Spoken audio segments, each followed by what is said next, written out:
Shalom, selamat malam. Kita bertemu kembali di acara PPK, Persekutuan Kaum Pria. Oleh karena itu, tiba saatnya kita akan belajar bersama-sama untuk firman Tuhan pada saat malam hari ini. Mari kita berdoa. Tuhan Yesus, Allah kami yang sangat baik, kami mengucap syukur pada saat malam hari ini ya Tuhan.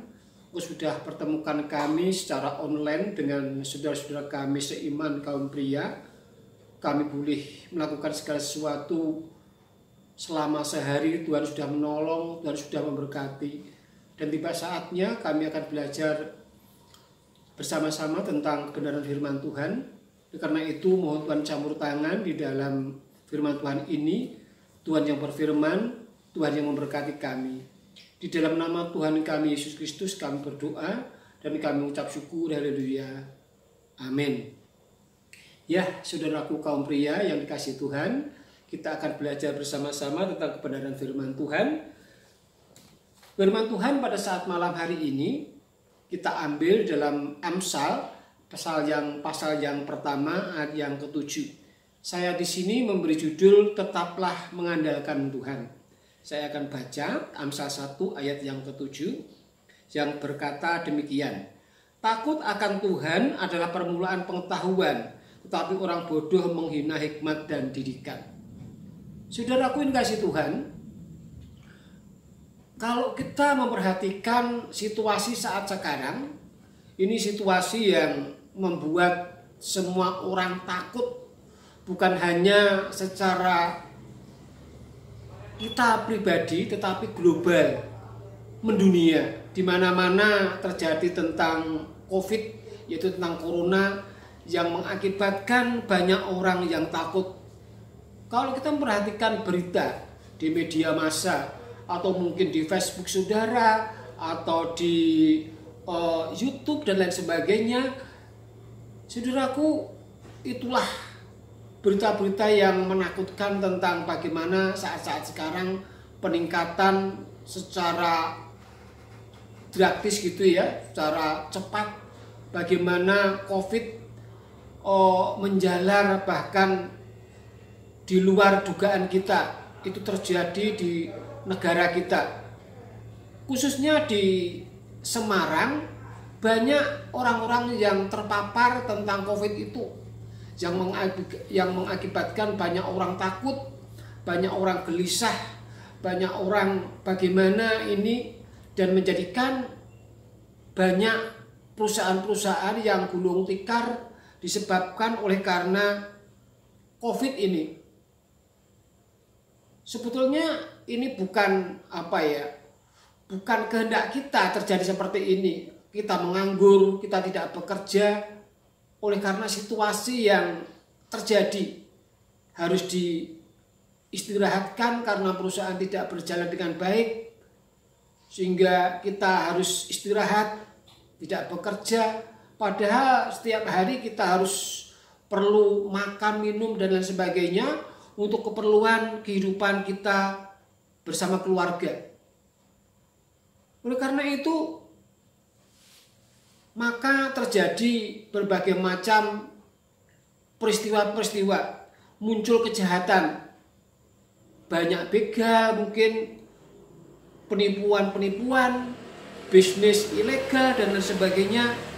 Narkoba itu tujuannya apa? Hanya untuk keperluan kehidupan mereka.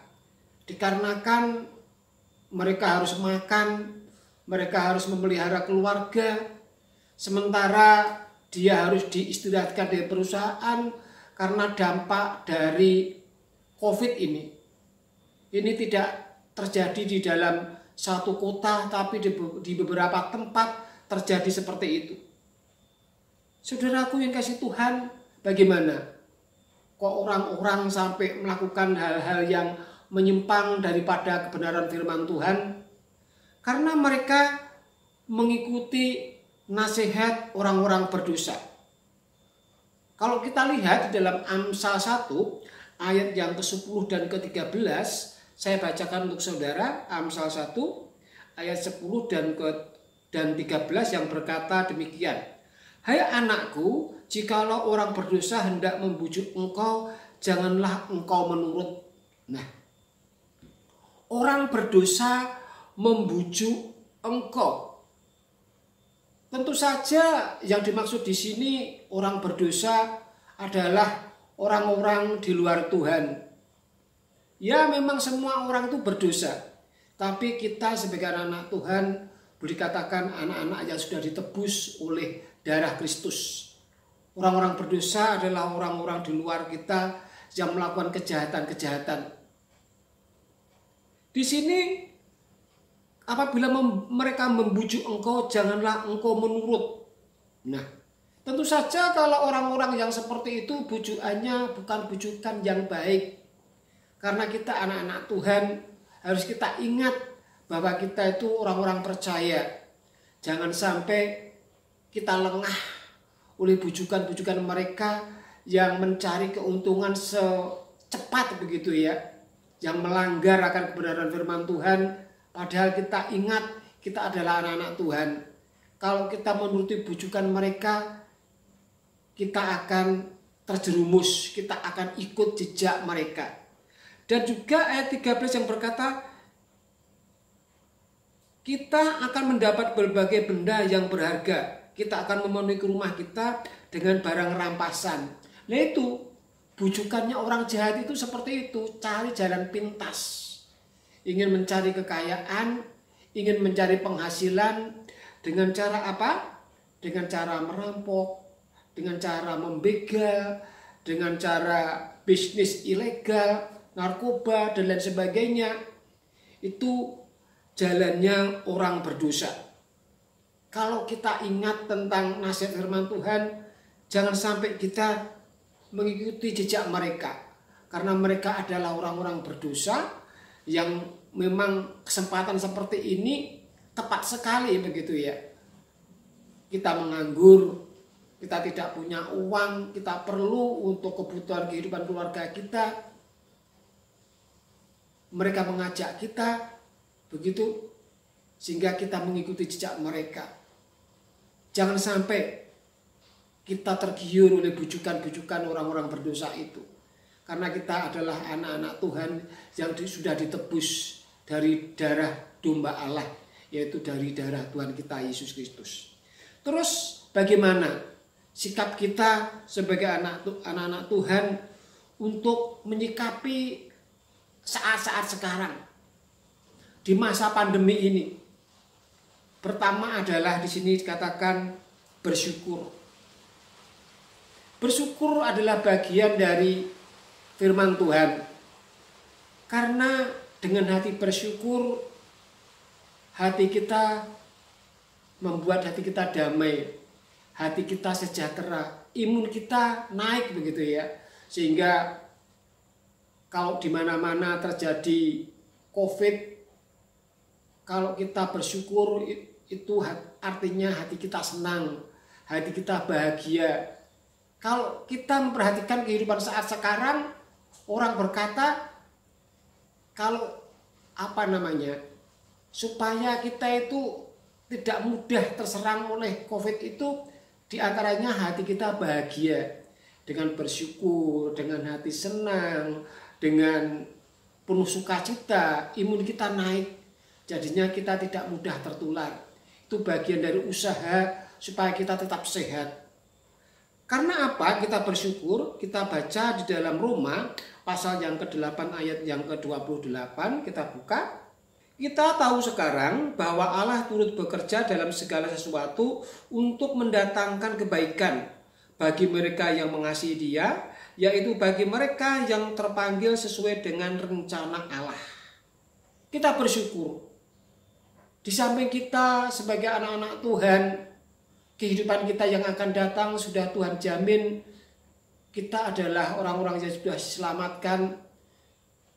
Di samping itu, kita di dunia ini Tuhan turut campur tangan. Tuhan turut campur tangan di dalam segala usaha kita. Usaha kita apa? Mungkin bisnis, dagang. Kita bekerja mungkin sebagai pekerja pabrik, pekerja kasaran, kuli bangunan, bengkel, dan lain sebagainya. Tuhan turut bekerja sehingga segala apa yang kita lakukan Tuhan campur tangan sehingga semuanya berhasil dengan baik. Bahwa turut bekerja, Tuhan turut bekerja dalam segala sesuatu untuk mendatangkan apa? Kebaikan. Mendatangkan kebaikan.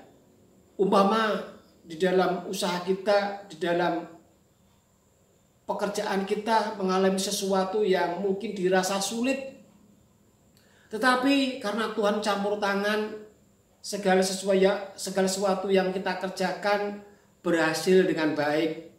Itu bukan karena kita pandai, bukan karena kita cerdas, bukan karena kita lihai di bidang itu, tetapi karena Tuhan yang campur tangan.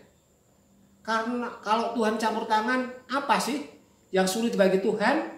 Tidak ada yang sulit, karena di dalam Tuhan tidak ada yang mustahil, semuanya bisa. Mungkin pikiran kita, apa bisa enggak ya pekerjaan yang sulit seperti ini? Mungkin pengalaman-pengalaman yang saudara alami sama dengan saya. Di depan ada pekerjaan yang belum kita kerjakan, belum pernah kita kerjakan, tetapi karena Tuhan turut campur tangan, Tuhan beri kemudahan-kemudahan. Delalah temennya ngasih tahu, oh caranya begini-begini. Mengalami kesulitan, tidak kuat ngangkat barang, dia bilang, ngangkat barang aja aku, dan lain sebagainya. Itu contoh kecil. Mungkin saudara ada contoh-contoh yang lain, sehingga pekerjaan saudara lancar, pekerjaan saudara mudah, pekerjaan saudara berhasil. Jangan sombong, itu karena Tuhan yang campur tangan. Dengan Tuhan campur tangan di dalam usaha kita, di dalam pekerjaan kita, artinya Tuhan memelihara kehidupan kita. Supaya kita tidak berkekurangan, supaya kita tidak berkecukupan, kita harus bekerja. Bekerja apa saja, yang penting itu halal, tidak merugikan orang lain. Bisnisnya bisnis yang halal, bisnis yang legal, jangan ilegal, yang menimbulkan dosa, yang menimbulkan kejahatan dan lain sebagainya. Kita sebagai anak-anak Tuhan harus bekerja dengan cara yang benar, karena Tuhan kita mengajarkan hal itu. Jangan kita merugikan orang lain. Yang berikutnya, yang pertama tadi bersyukur, yang kemudian yang kedua tetaplah berdoa. Kalau saudara lihat di 1 Tesalonika 5 ayat yang ke-17, di situ hanya berkata tetaplah berdoa. Berdoa itu memang bagian kewajiban sebagai anak-anak Tuhan. Itu nafas orang percaya. Tandanya gampang. Kalau orang itu rohaninya mati, itu tidak pernah berdoa.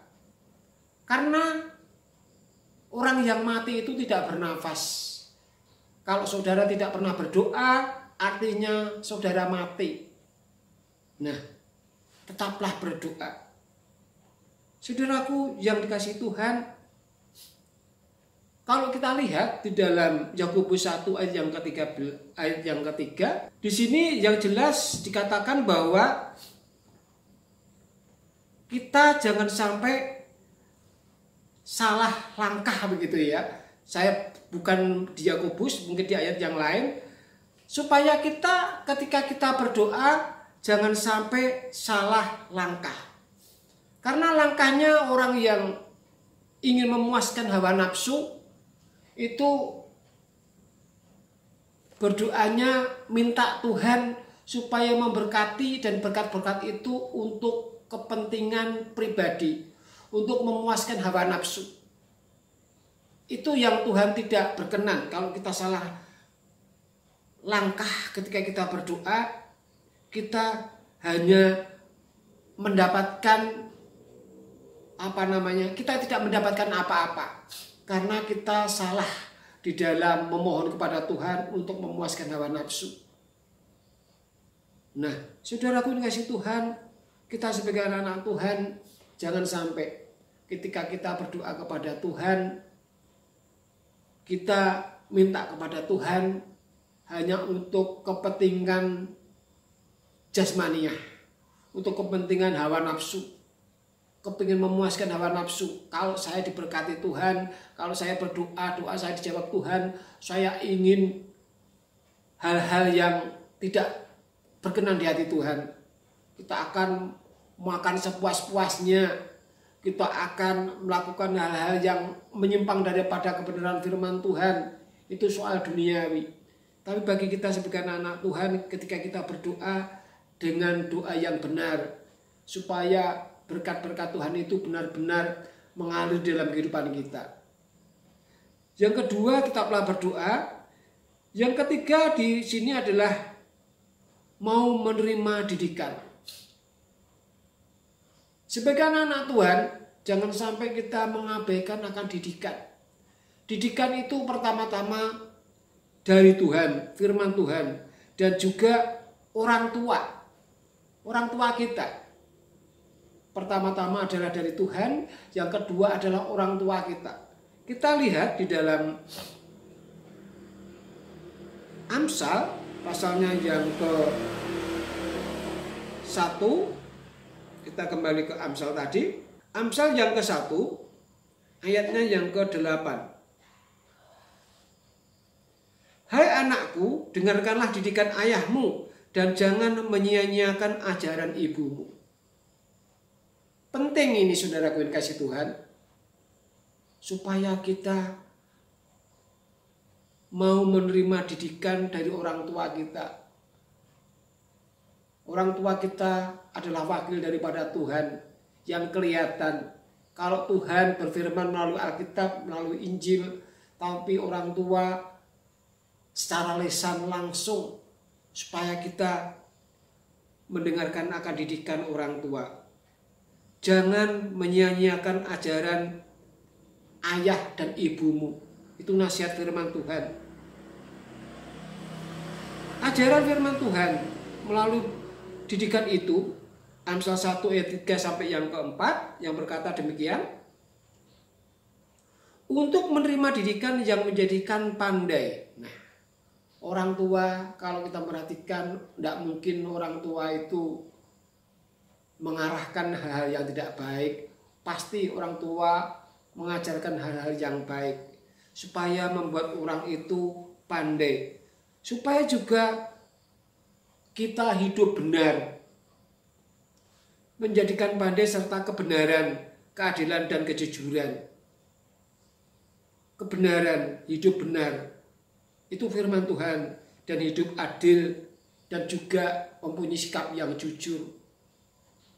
Tidak mungkin orang tua mengarahkan hal yang menyimpang daripada kebenaran.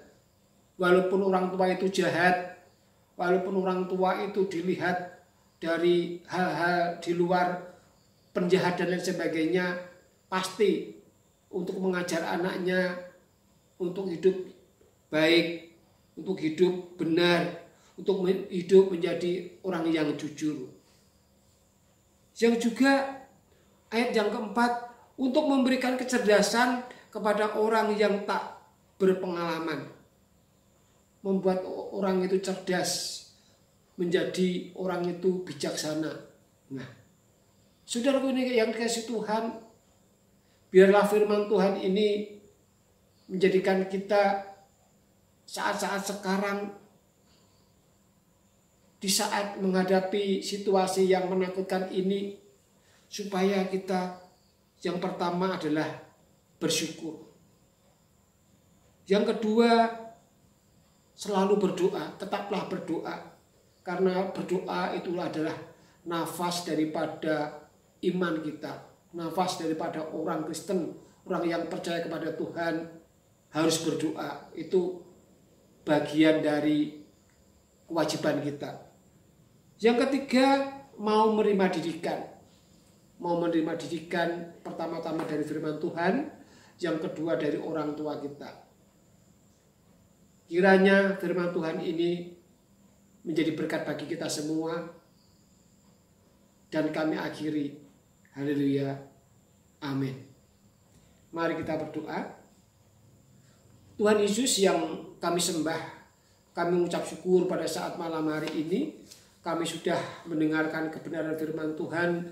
Kiranya Tuhan sendiri yang memberkati, Tuhan sendiri yang menaruh di dalam hati pikiran kami, sehingga kami menjadi orang-orang percaya di dalam situasi yang saat-saat sekarang menakutkan bagi semua orang tanpa terkecuali, supaya kami selalu belajar mengucap syukur, supaya kami selalu berdoa kepada Engkau, dan kami supaya selalu menerima didikan terutama dari firman Tuhan dan juga dari orang tua kami. Kau taruh dalam hati pikiran kami, apabila ada sesuatu yang kurang berkenan, mohon maaf dan mohon ampun. Di dalam nama Tuhan kami Yesus Kristus kami berdoa. Haleluya. Amin.